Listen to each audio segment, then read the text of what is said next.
What part of get in don't you understand? Oh, take me home, please. Boring. Welcome to WatchMojo, and today we're counting down our picks for the top 20 most shameless copycat games. Where are they? Why do I not find them damned in the Inferno? Because this isn't their hell, it's yours. Number 20, Palworld.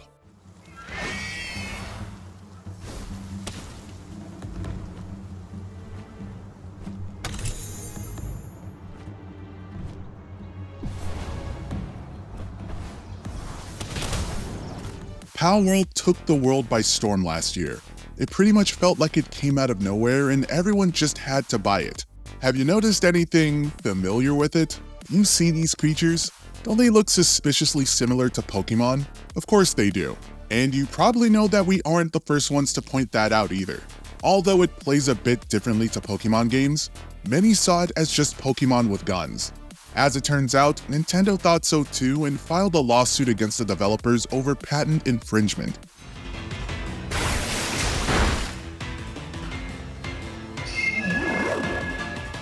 Number 19, Golden Axe Warrior.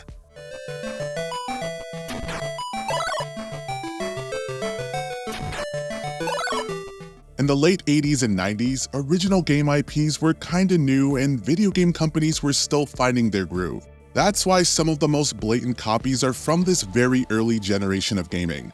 Enter Golden Axe Warrior, released just 5 years after the original The Legend of Zelda game. It plays like Zelda and it looks like Zelda, to a pretty suspicious degree. Reviewers back in the day were quick to point out its similarities, resulting in lower review scores. And honestly, who can blame them? Number 18, Final Combat.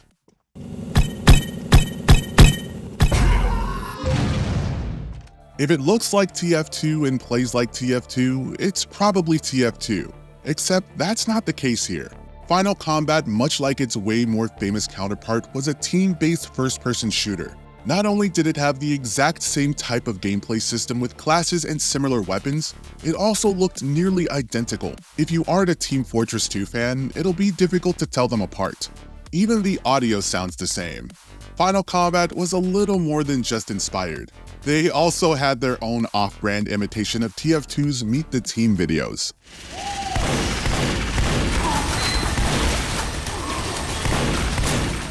Number 17, Call of Duty.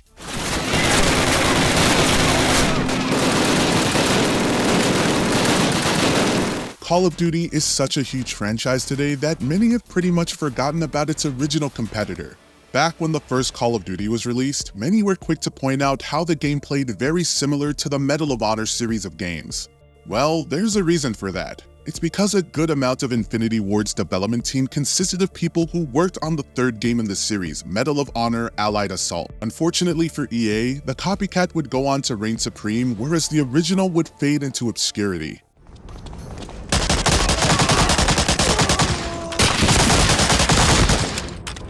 Number 16, League of Legends. Alright, put your torches and pitchforks down. Yes, League of Legends was both heavily influenced and directly inspired by Defense of the Ancients, also known as Dota. While League of Legends was developed by Riot Games, Riot was formed by a lot of the same people who actually worked on Dota. If you were on the fence about the games being similar before, just know that Riot was so inspired they had to take extra precaution to differentiate their first character's abilities and kits solely to seem more original.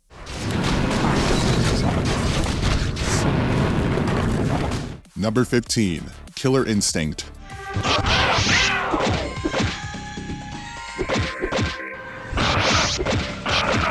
Look at this sequence.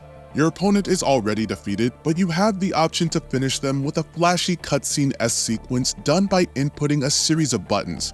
Does it look familiar? If you thought this looked exactly like a Mortal Kombat fatality, you're not wrong. Killer Instinct is directly inspired by both Street Fighter and Mortal Kombat. But it went both ways somehow. Mortal Kombat would actually go on to copy elements from Killer Instinct themselves. Mortal Kombat is the bigger game though, and the original, so if you don't know what Killer Instinct is, you might wonder, which Mortal Kombat game is this? Number 14, Haze.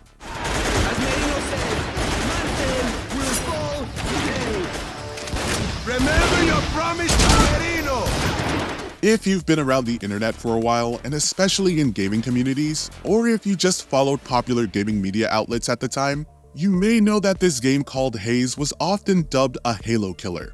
As we know now, that obviously didn't happen. It was Ubisoft's attempt to replicate the success of Microsoft's Halo series.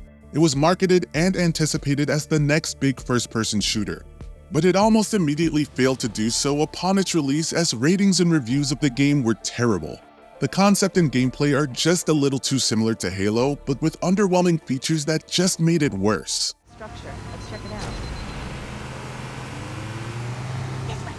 Nice and smooth now. Number 13. Need for Drive.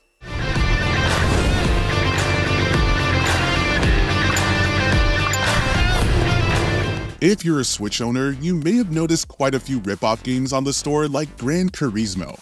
But how about Need for Drive? That name seems awfully familiar, and the gameplay feels a little bit like this totally small and unknown game called, oh, that's right, Need for Speed.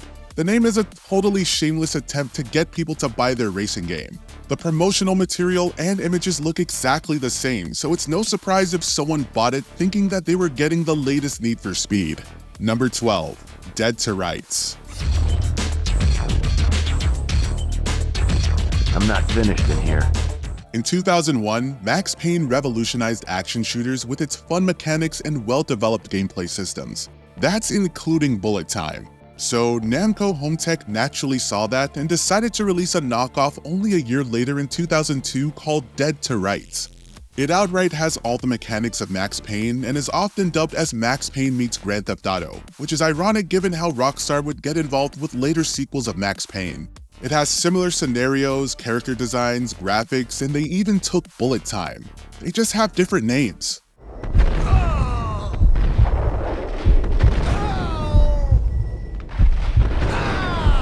Number 11. Fortnite.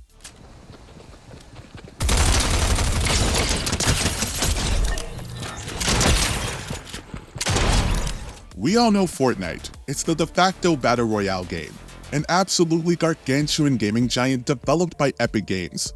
But most people today don't know it was heavily inspired by PUBG, perhaps even copying them. You've probably heard of PUBG. It practically invented the battle royale format of dropping from the sky onto a big shrinking map where you would find your own loot and fight in 100-player matches. Does that describe Fortnite or PUBG? Well, we were explaining PUBG, but Epic Games took that idea and ran with it for their all-time classic Fortnite. The more you know.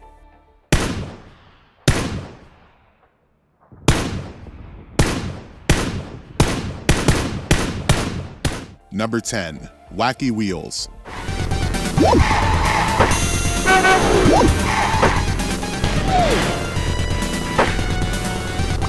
When Nintendo invented the kart racing subgenre with Super Mario Kart on the SNES, other developers scrambled to get their mascots into mini combat-equipped vehicles. Konami Crazy Racers was pretty late onto this particular ripoff bandwagon in 2001, coming 7 years after Wacky Wheels first hit stores. Released as an animal-themed karting option for the PC, its obvious copying in power-ups, race types, tracks, and graphics from Mario Kart mean it isn't a bad game. It's just not well-polished or very wacky. An innovative duck shooting mode and hedgehog weapons do distinguish it slightly and add a certain degree of quirkiness, but it's not enough to prevent Peggles or Blombo from eating Mario's dust. Number 9. Quantum Theory.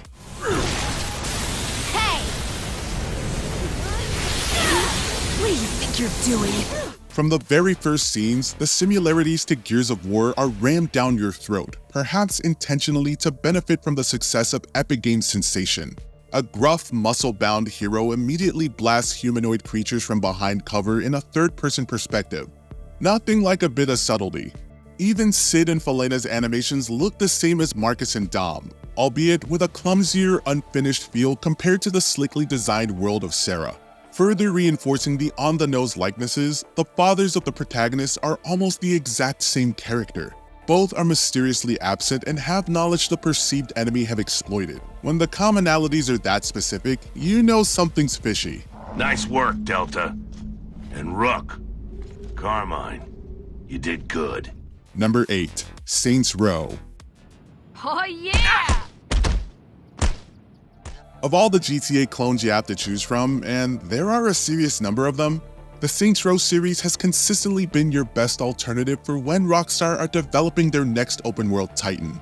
Released a year before GTA 4 on next-gen hardware, it improved considerably upon San Andreas by adding online multiplayer and a GPS navigation system that GTA would soon incorporate.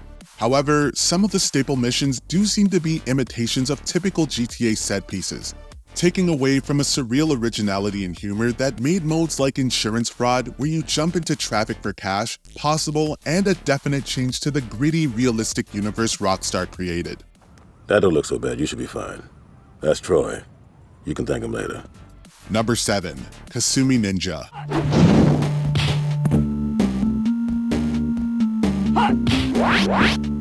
If you've never heard of this Mortal Kombat ripoff or the hardware it was developed for, then consider yourself lucky. It and the Atari Jaguar are incomprehensible messes that flopped with a whimper. Developers' handmade software evidently forgot that Mortal Kombat's popularity wasn't just its gory novelty, but also its slick controls, which this game is sorely lacking. The Jaguar's notoriously complicated controller compounds a clunky control system, while movesets and color palettes are routinely copy-pasted throughout a slapdash experience. Sadly, this game is probably the last we'll ever see of Angus and the fireball hiding under his kilt.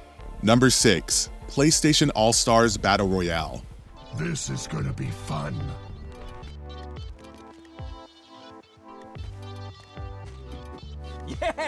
From the early stages of development for this PlayStation mascot crossover brawler, the comparisons to Smash Bros were widespread. However, it probably wasn't wise for Sony to explicitly exploit players' interest in Nintendo's similar series by including Smash Bros tags in their E3 trailer.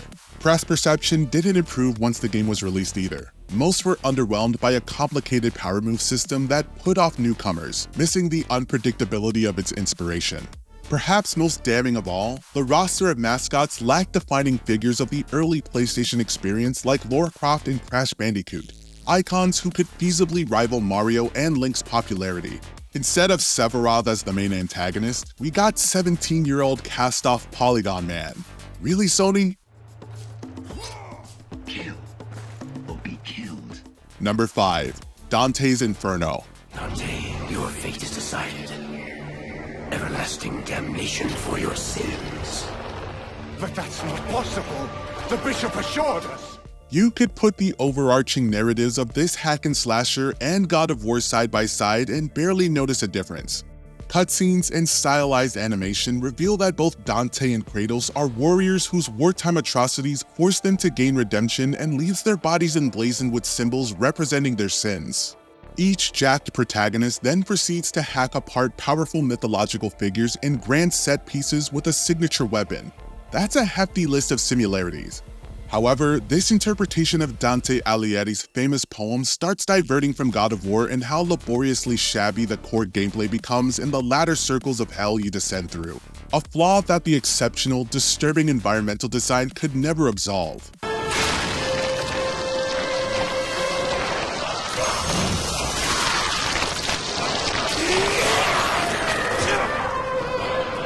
Number 4. Candy Crush Saga.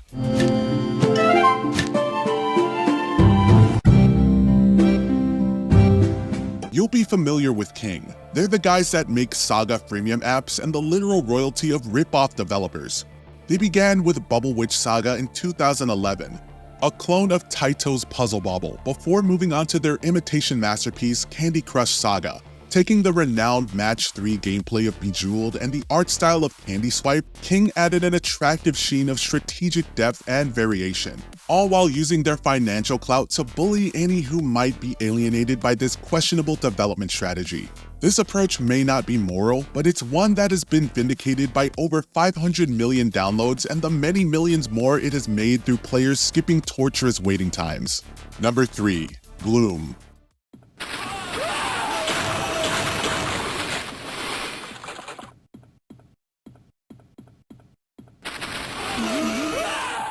It could be argued that any FPS developed since Doom, released in 1993, is a clone of that genre pioneer.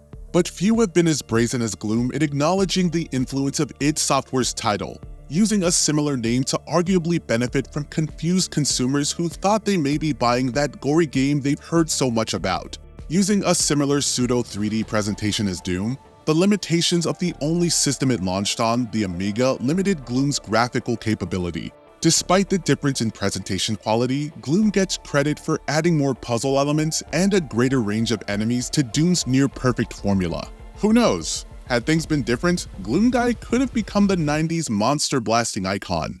Number 2. The Simpsons Road Rage. Would you like your receipt? Too bad. Awesome, man. That was the best ride ever. Despite the obviousness of copying on this list, it's remained relatively litigation-free. Until now. Sega's Crazy Taxi requires you to drop off passengers with as much flair as possible, while Road Rage is essentially that with a Simpsons skin. These similarities were so unacceptable to Sega that they alleged Fox had infringed a patent concerning Crazy Taxi's freeform driving, jumpy pedestrians, and massive arrow guiding you to your destination. Sega wanted Road Rage pulled from shelves, yet many critics argued that although the parallels are clear, those gameplay concepts were not groundbreaking enough to warrant legal action. Fox eventually settled out of court, and Road Rage is remembered as a lazy derivative, just enough to satisfy Sega. Hurry up, I'm going to be tardy. Before we continue, be sure to subscribe to our channel and ring the bell to get notified about our latest videos. You have the option to be notified for occasional videos or all of them. If you're on your phone, make sure to go into your settings and switch on notifications. Number 1. The Great Giana Sisters.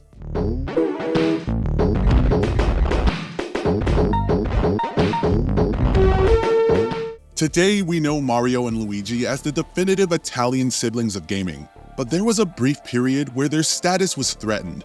In the late 80s, the NES and titles like Super Mario Bros. Were still extremely expensive, and so this German platformer sought to provide an affordable experience for various systems. It wasn't in stores for long, however. Nintendo rapidly noticed the first stage was a carbon copy of Shigeru Miyamoto's iconic design, right down to the color palette, block power-ups, and mushroom-like monsters. While Super Mario Bros. Features aren't wholly unique, the game popularized the genre, giving Nintendo leverage to get Giana and Maria removed from sale from certain stores, inadvertently turning it into a copycat cult classic.